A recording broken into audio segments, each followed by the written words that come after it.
Hello friends, welcome back to my channel. जैसे कि आप लोग देख रहे हैं कि भारत में समस्याएं पे समस्याएं उत्पन्न होती जा रही हैं। नोटबंदी पहले आया तो लाइन लगी हुई थी, अब गैस सिलेंडर के लिए लाइन लगी हुई है, मारामारी हो गई है, किल्लत हो गई है।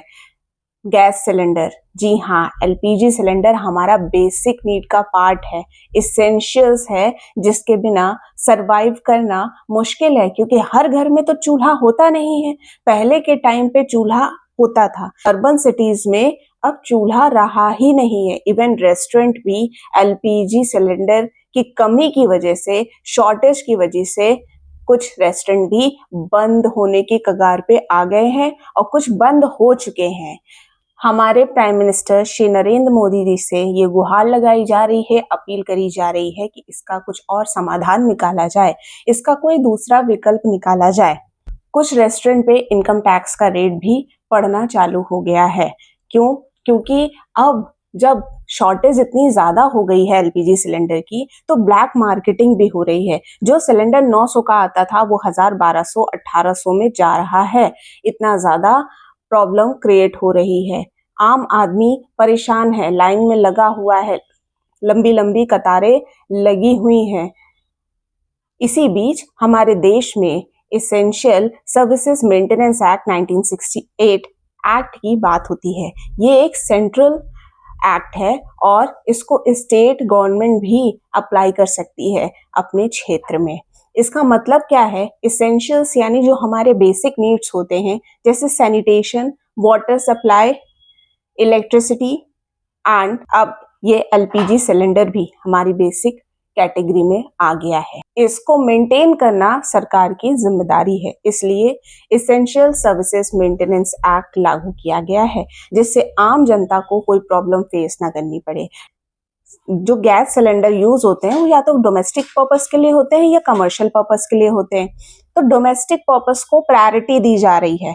एक्चुअली में हो क्या रहा है, हमारे इंडिया में भी एलपीजी का उत्पादन है, लेकिन ये केवल 40% है। 35 से 40% ही एलपीजी का उत्पादन हमारे भारत में होता है, बाकी हम लोग इंपोर्ट करते हैं। स्टेट ऑफ हॉर्मोज से हमारा जो है क्रूड ऑयल और ये सारे गैस, ये सब वहां से सप्लाई होता है, तो इसको ब्लॉक करने की बात करी गई है। यहाँ डिसरप्शन क्रिएट हो रहा है क्योंकि आप लोग देख रहे हैं ईरान, इजराइल और यूएसए वॉर कितना गहरा होता जा रहा है।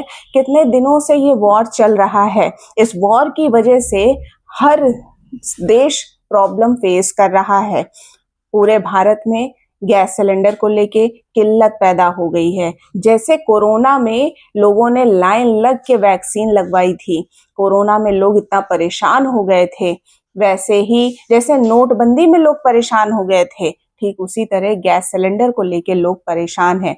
पहले बुकिंग करने के 15 दिन के अंदर सिलेंडर आ जाता था, फिर कुछ टाइम बाद बुकिंग करने के 20 दिन बाद सिलेंडर आ जाएगा, लेकिन अब इसको एक्सटेंड कर दिया गया है। अब बुकिंग के 25 दिन के अंदर सिलेंडर आपको मिलेगा। तो अलर्ट रहिए, अगर सिलेंडर खत्म होने वाला हो तो टाइमली बुकिंग करा दीजिए। गुजरात में सबसे पहले गैस सिलेंडर बाधित हुआ, सप्लाई कट कर दी गई है। अब केवल डोमेस्टिक पर्पस के लिए ही प्रायोरिटी दी जा रही।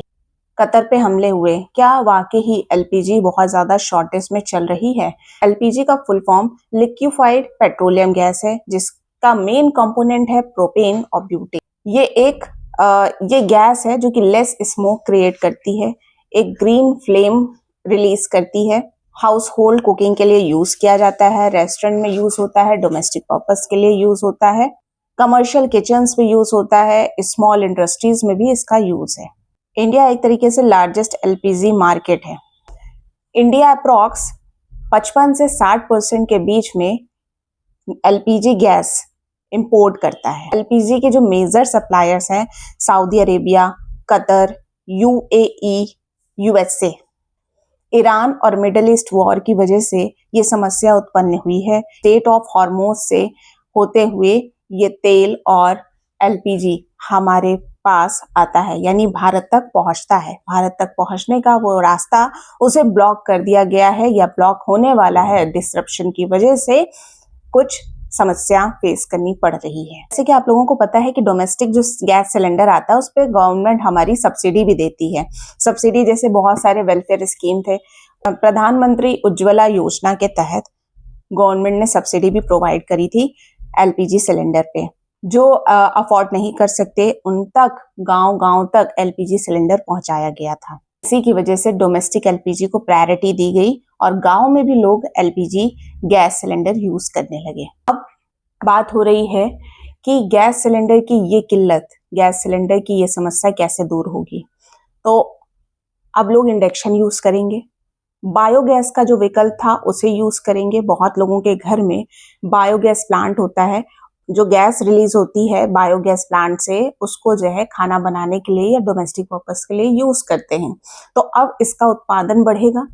दूसरा, हो सकता है कि जो लोग इसको नहीं अफोर्ड कर सकते हैं या और तरीके नहीं हैं, तो पुराने जमाने में जो चूल्हे, लकड़ी के चूल्हे, मिट्टी के चूल्हे बनाए जाते थे, वो चूल्हे फिर से बनेंगे और इन सारी प्रॉब्लम्स को सॉल्व किया जाएगा। तो उम्मीद करती हूँ मेरे द्वारा दी गई ये इन्फॉर्मेशन आपको उचित लगी होगी और आपके लिए उपयोगी होगी। अगर आप हमारे चैनल पे नए हैं तो लाइक सब्सक्राइब करना मत भूलिएगा और ये समस्या एक दूसरे के साथ खड़े होने से सॉल्व हो सकती है, इसलिए एक दूसरे का साथ ना छोड़ें। Thank you for watching.